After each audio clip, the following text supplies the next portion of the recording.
ఈ శ్లోకంలో అర్జునుడు తన శారీరక స్థితిని, తన గాంధీవం జారిపోవటాన్ని వివరిస్తాడు. वेपथुश्च शरीरे मे रोमहर्षश्च जायते गाण्डीवं स्रंसते हस्तात् त्वक्चैव परिदह्यते. అర్జునుడు కృష్ణునితో ఇలా అంటున్నాడు: నా శరీరం వణుకుతోంది, ఒళ్ళు గగురు పొడుస్తోంది, గాంధీవం జారిపోతోంది, చర్మమంతా మంట పుడుతున్నట్లుగా అనిపిస్తోంది. అర్జునుడి మానసిక ఆవేదన ఇప్పుడు శారీరక పరాకాష్ఠకు చేరుకుంది.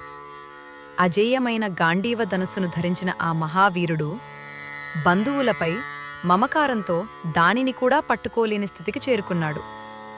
తీవ్రమైన భయం, ఆందోళన వల్ల కలిగే చెమటలు, చర్మంపై మంట మరియు వణుకు అర్జునుడిని పూర్తిగా అశక్తుడిని చేశాయి. ఇది కేవలం శారీరక బలహీనత కాదు, ధర్మ సంకటంలో చిక్కుకున్న ఒక మనిషి పడే మానసిక సంఘర్షణకు నిదర్శనం. ఈ కంటెంట్ మీకు నచ్చినట్లయితే లైక్ చేయండి, షేర్ చేయండి, సబ్స్క్రైబ్ చేయండి. ధన్యవాదాలు.